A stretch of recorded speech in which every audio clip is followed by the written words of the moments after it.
எவ்வளவோ நடிகைகள் இருந்தாலும் கூட, ஒரு சில நடிகைகளுடைய நடிப்பு நம்மளுக்கு ரொம்பவே பிடிச்சு போயிடும். அப்படி கிட்டத்தட்ட 400 படங்களுக்கு மேலாக தமிழ், தெலுங்கு, மலையாளம், கன்னடம்னு பல மொழிகள் நடித்த நடிகை தான் லக்ஷ்மி அவர்கள். இவங்களுக்குன்னு தனி ரசிகர்கள் பட்டாளமே இருக்காங்க.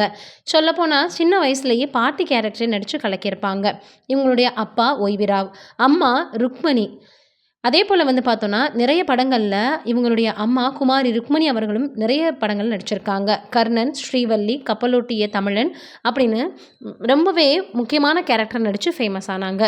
லக்ஷ்மி அவர்கள் ஆந்திராவை சேர்ந்தவங்க. 1952 டிசம்பர் 13 பிறந்திருக்காங்க. தன்னுடைய 7 வயது இருக்கும்போதே ஸ்ரீவள்ளி அப்படின்ற படத்தில் அவங்களுடைய அம்மா கூட இணைந்து நடிச்சிருக்காங்க. அதற்கப்புறமாக 16 வயசுலேயே வந்து பார்த்தோன்னா அவங்க நடிக்கிறதுக்காக வந்துட்டாங்க. இதற்கு முன்னாடி 14 வயதிலேயே ஜீவானம்சம் அப்படின்ற திரைப்படத்தில் ஜெய்சங்கர் அவர்கள் கூட இணைந்து நடிச்சிருப்பாங்க.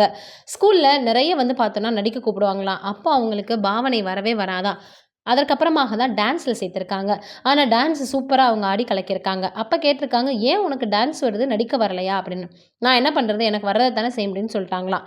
அப்படி தான் ஒரு டைம் வந்து ஷட்டில் காக் விளையாடிட்டு இருக்கும்போது, "நீங்கள் நடிக்க வரீங்களா?" அப்படின்னு சொல்லி கேட்டிருக்கிறாங்க. "நடிச்சுட்டா போச்சு" அப்படின்ற மாதிரியாக வந்து அவங்க சொல்லியிருக்கிறாங்க. அப்போ தான் இவங்க ஜெயகாந்தன் அவர்கள் மூலமாக முதல் சம்பளம் வந்து வாங்கியிருக்காங்க. அப்போ அவங்களுடைய வீட்டில் போய் சொன்னப்ப, "எதுக்கு நீ இதெல்லாம் பண்ணுற? யாரை கேட்டு நீ இதெல்லாம் செஞ்ச?" அப்படின்னு சொல்லி கேட்டிருக்காங்க. அதையெல்லாம் தாண்டி சினிமா துறையில் இவங்களுக்கு சில கஷ்டமான தருணங்கள் இருந்திருக்கு. என்ன அதுனா, இதெல்லாம் ஒரு மூஞ்சியா? இதெல்லாம் எப்படி முன்னேற போகுது, உருப்பட போகுதுன்னு ஸ்டார்ட்டிங்கில் ரொம்பவே அவங்கள கஷ்டப்படுத்தியிருக்காங்க. அதற்கப்புறமாக வந்து பார்த்தோன்னா, "நீ பாம்பே கிளப்பில் தான் ஆடுறதுக்கு லாயக்கு" அப்படின்னு சொல்லி டைரக்டர் சொன்னாராம். முதல் படத்துலயே வந்து இப்படியெல்லாம் பேச ஆரம்பிச்சிட்டாங்களே அப்படின்ற மாதிரி ரொம்பவே வந்து பார்த்தீங்கன்னா, இவங்க உடைஞ்சு போயிருந்திருக்கிறாங்க. அப்போ ஜெய்சங்கர் அவர்கிட்ட போய், "இந்த மாதிரி என்ன சொல்கிறாங்க டைரக்டர்ன்னு." "உன்னை மட்டும் இல்லம்மா, எல்லாரையும் தாம்மா அவர் சொல்கிறாரு. ஆனால் அவர் சொன்ன எல்லாருமே இன்னைக்கு பெரிய ஆளாக இருக்காங்க" அப்படின்னு சொல்லியிருக்காங்க. அதற்கப்புறம் தான் "சில நேரங்களில் சில மனிதர்கள்" அப்படின்ற திரைப்படத்தில் நடிச்சிருப்பாங்க. அதில் நேஷனல் அவார்டும் வாங்கியிருப்பாங்க. மலையாளத்தில் ஒரு படத்தை வந்து பார்த்தோன்னா ரீமேக் செஞ்சுருந்தாங்க. அந்த படம் வந்து ஹிந்தி, பெங்காலி, அதற்கப்புறம் கன்னடா அப்படின்னு 3 மொழிகளிலேயும் மொழிபெயர்க்கப்பட்டது. அந்த படங்கள்லையுமே இவங்க தான் ஹீரோயினாக நடிச்சிருப்பாங்க. அந்த படம் வேறு எதுவும் கிடையாது, சட்டக்காரி தான். இதற்கு ஃபிலிம்ஃபேர் அவார்டும், அதேபோல பெங்காலி ரைட்டர் அவார்டும் வாங்கியிருப்பாங்க. குறிப்பா சொல்லணும்னா, லக்ஷ்மி அவர்கள் நிறைய திரைப்படங்கள்ல சிவகுமார் அவர்கள் கூட தான் இணைந்து நடிச்சிருப்பாங்க. அதுலயும் குறிப்பாக "இன்று நீ நாளை நாள்ல", "பொன்வானம் பன்னீர் தூவுது" அப்படின்ற பாடல் இன்ன வரைக்கும் ரொம்பவே ஃபேவரைட்டான ஒண்ணாக தான் இருக்கு. அதற்கப்புறமாக இதில முக்கியமான விஷயம் என்ன அப்படின்னு வந்து பார்த்தோம்னா, ஒரு ரைட்டரினுடைய உண்மையான கதைய தான் அவங்க வந்து பார்த்தோம்னா படமாகவே எடுத்திருப்பாங்க. அவருடைய லைஃப் ஹிஸ்டரிய தான் அந்த படமாவே எடுத்திருப்பாங்க. அதில கூட ஜெயில் வந்து பார்த்தோம்னா, எக்ஸ்பீரியன்ஸ் வேணும்னு ரியல் ஜெயில்லயே போய் நடிக்க வைப்பாங்களாம் அந்த காலத்தில. அப்படிதான் நிறைய படங்கள்ல தமிழ்ல மட்டும் கிடையாது, கன்னடா, ஹிந்திலலாம் ஒரிஜினலாவே இருக்கக்கூடிய ஜெயில்ல போய் அவங்க நடிப்பாங்களாம். அதற்கப்புறமாக இவங்க கரியர் தொடங்கின ஸ்டார்ட்டிங்லேயே பேரண்ட் என்ன நினச்சிருக்காங்க அப்படின்னா, நம்ம பிள்ளைக்கு ஒரு நல்ல லைஃப்பை நம்ம அமைச்சு கொடுத்துடணும் அப்படின்னு சொல்லிட்டு தான் பாஸ்கரன் ஐயர் அப்படின்றவரை திருமணம் பண்ணி வச்சுருந்துருக்காங்க. 19 வயதிலேயே அவங்களுக்கு மேரேஜ் ஆயிருக்கு. 20 வயதில், அதாவது திருமணமான ஒரு வருடத்திலேயே வந்து பார்த்தோன்னா அவங்களுக்கு குழந்தையும் வந்தாச்சு.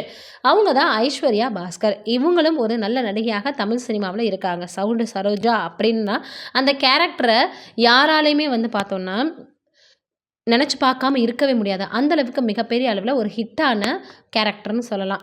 அடுத்தது இவங்க 1974லேயே வந்து கருத்து வேறுபாடு அப்படின்னு சொல்லிட்டு தன்னுடைய முதல் கணவர பிரிஞ்சுட்டாங்க. அதற்கப்புறமாக எம்ஜிஆர் கூட இணைந்து "சங்கே முழங்கு" அப்படின்ற திரைப்படத்துல நடிச்சுட்டு இருக்கும்போது, எம்ஜிஆர் சொல்லுவாராம், "டெலிவரி ஆனதுக்கப்புறம் நீ வரலாமேம்மா, ஏன் இவ்ளோ ஸ்ட்ரெயின் பண்ணிக்கிற?" அப்படின்னு. ஆனா இல்ல, நான் நடிச்சே ஆவேன் அப்படின்னு அந்த அளவுக்கு சின்சியராக இருப்பாங்களாம். சட்டக்காரி அப்படின்ற படத்தில் நடிக்கும்போது மோகன் சர்மா அவர்கள் கூட இணைந்து நடிச்சிருப்பாங்க. முதல் திருமணத்திற்கு பின்னாடி அவங்களுக்கு ஒரு காதல் ஏற்பட்டிருக்கு. அது வேறு யார் கூடயும் கிடையாது, மோகன் சர்மா அவர்கள் கூட தான். லக்ஷ்மி அவர்கள் வந்து பார்த்தோன்னா ரொம்பவே அவர் கூட லவ்வில் இருந்திருக்காங்க, அஃபேரில் இருந்திருக்காங்க. அப்போ டாக் எல்லாம் ப்ரெசென்ட் பண்ணி, "இது போலவே நான் உங்க கூடவே இருப்பேன்" அப்படின்னு சொன்னவே அட்மையர் ஆயிருக்காங்க. 1975 மேரேஜ் பண்ணிக்கிட்டாங்க. ஆனால் கருத்து வேறுபாடு அப்படின்னு சொல்லி பிரிஞ்சுட்டாங்க. 1980லேருந்து பிரிஞ்சுட்டாங்க. மேலும் வந்து சொல்லணும் அப்படின்னா, இவர் கொஞ்ச நாளைக்கு முன்னாடி கூட பேட்டி கொடுத்திருந்தாரு. அதில ஐஸ்வர்யா பாஸ்கரன் அவர்களை பற்றி சில விஷயங்கள பேசியிருப்பாரு. அதற்கப்புறம் "இது எப்பவோ நடந்தது, இப்ப பேசினது என்னுடைய தப்பு தான்" அப்படின்னு கூட சொல்லியிருப்பாரு. "நீ கூட வந்து என் கூட இருந்துக்கம்மான்னு நான் சொல்லுவேன். ஆனா அவங்க முடியாதுன்னு சொல்லிட்டாங்க" அப்படின்ற மாதிரி சில விஷயங்கள ரொம்பவே அவர் பெர்சனலா இருக்கிறத ஷேர் பண்ணியிருப்பாரு. அடுத்ததாக 2வது திருமண வாழ்க்கையும் சரியாக அமையல அப்படின்னு 3வதாகவும் அவங்க ஒரு திருமணம் பண்ணிக்கிறாங்க. வேற யாரும் கிடையாது, சிவச்சந்திரன் அவர்கள் தான். இவர் ஒரு நடிகராகவும் இயக்குனராகவும் தமிழ் சினிமாவில் வலம் வந்தவர். அந்த கால விஜய் சேதுபதினு சொல்லக்கூடிய அளவுக்கு வந்து பார்த்தோன்னா எல்லாருடைய மனதிலையுமே நிறைஞ்சிருப்பார். என்னுயிர் கண்ணம்மா அப்படின்ற படத்தில் லக்ஷ்மி அவர்கள் நடிச்சிருப்பாங்க. அந்த படத்தை இயக்குனது சிவச்சந்திரன் அவர்கள் தான். அதற்கப்புறம் வந்து பார்த்தோன்னா இருவருமே திருமணம் பண்ணிக்கிட்டாங்க. கிட்டத்தட்ட 38 வருடங்களாக அவங்களுடைய திருமண பந்தம் நல்லபடியாகவே போயிட்டுருக்கு. சம்யுக்தா அப்படின்ற மகளை தத்தெடுத்து வளர்த்து வந்துட்டு இருந்தாங்க. அதற்கப்புறம் ஒரு ஹேர் கட் பண்ணுறதா இருக்கட்டும், ஒரு சாரீ செலக்ட் பண்ணுறதா இருக்கட்டும், எல்லாமே சிவச்சந்திரன் அவர்கள் தான் லக்ஷ்மி அவர்களுக்கு பண்ணுவாங்களாம். அவங்களுடைய ஹேர் கட்டுக்கு கூட காரணம் அவங்களுடைய கணவராம். அதுக்கப்புறம் தான் ஜீன்ஸ் படத்திலேயே பாட்டி ரோலில் நடித்தாங்க. ஹெல்த்தி டயட்டு ரொம்பவும் வந்து ட்ராவல் பண்ணுறது எல்லாமே அவங்களுக்கு ரொம்ப பிடிக்குமா. தன்னுடைய கணவர் கூட தான் போவாங்களாம். லக்ஷ்மி அவர்களுக்கே நல்லா டிரைவிங்கும் தெரியுமா. கார் டிரைவிங் சூப்பராக பண்ணுவாங்களாம். அடுத்து 1980 வந்து பார்த்தோன்னா இவங்க ஒரு படத்தை இயக்கவும் செஞ்சுருக்காங்க. அதுதான் மழலை பட்டாளம். ஆனால் அதற்கப்புறம் அவங்களுக்கு இது ரொம்ப கஷ்டமானது, நம்மளால் முடியாதுன்னு சொல்லிட்டு பிறகு சின்ன திரையில் வந்து பார்த்தோன்னா இடைவெளிக்கு பிறகு வராங்க. அதில் ஆங்கரிங் அவங்க நிறைய அவங்க ஷோக்கெல்லாம் பண்ணியிருக்காங்க. கதையில்ல நிஜம், அச்சமில்லை அச்சமில்லை அப்படின்னு. இது எல்லாத்துக்குமே அவங்க ஓன் வாய்ஸ் தான் கொடுப்பாங்களாம். அதுதான் இங்கே ஹைலைட்டு. இன்னொரு பக்கம் இவங்களுக்கு புக்கு படிக்கிறதுனா ரொம்ப பிடிக்குமா. 3700 புக்கு வரைக்குமே அவங்க வந்து பார்த்தோன்னா வச்சுருக்காங்களாம். சிங்கிள் டேக் ஆர்டிஸ்ட் அப்படின்னு சொல்லக்கூடிய அளவுக்கு எந்த ஒரு வசனமாக இருந்தாலும் சிங்கிள் டேக்லேயே முடிச்சிருவாங்களாம். இவங்களுடைய பர்சனல் லைஃப்பில் அப் அண்ட் டவுன்ஸ் வந்திருக்கு. அதே போல் சினிமாவில் ஆரம்பத்தில் சில விஷயங்கள் அவங்களுக்கு கசப்பாக இருந்தாலும் போக போக நல்ல நடிகை அப்படின்ற பெயரை தக்க வச்சுக்கிட்டாங்க. நிறைய படங்கள் வந்து அந்த வரிசையில் இருக்குது. ஒரு ரொம்பவே தைரியமான ஒரு போலீஸ் கேரக்டராக இருக்கட்டும், இல்லை சம்சாரம் அது மின்சாரம் படத்தில் வரக்கூடிய மருமகள் கேரக்டராக இருக்கட்டும், நல்லாவே இவங்க நடிச்சிருப்பாங்க. நிறைய படங்கள் அந்த வரிசையில் இருக்குது. கண்ணுப்பட போகுதையா அப்படின்ற படத்தில் கூட சிவகுமார் அவர்கள் கூட இணைந்து இவங்க நடிச்சிருப்பாங்க. அப்போ அந்த செட்டில் இனிமேல் இந்த படத்தை நடிக்க மாட்டேன் அப்படின்னு வந்து சிவகுமார் அவர்கள் வந்து சொல்லியிருப்பார். அதை வந்து அவங்க ஷேர் பண்ணியிருப்பாங்க. இதே போல் இந்த மாதிரியாக ஒரு நடிகையை நம்மளால் பார்க்கவே முடியாது அப்படின்னு சொல்லக்கூடிய அளவுக்கு சினிமாவில் வந்து பார்த்தோன்னா நல்ல ஒரு நடிகையாக வலம் வந்தாங்க.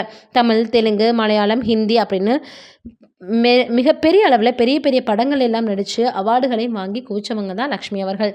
நீங்கள் என்ன நினைக்கிறீங்க லக்ஷ்மி அவர்களை பற்றின்றதை மறக்காமல் கமெண்ட்டில் சொல்லுங்கள். நன்றி, வணக்கம்.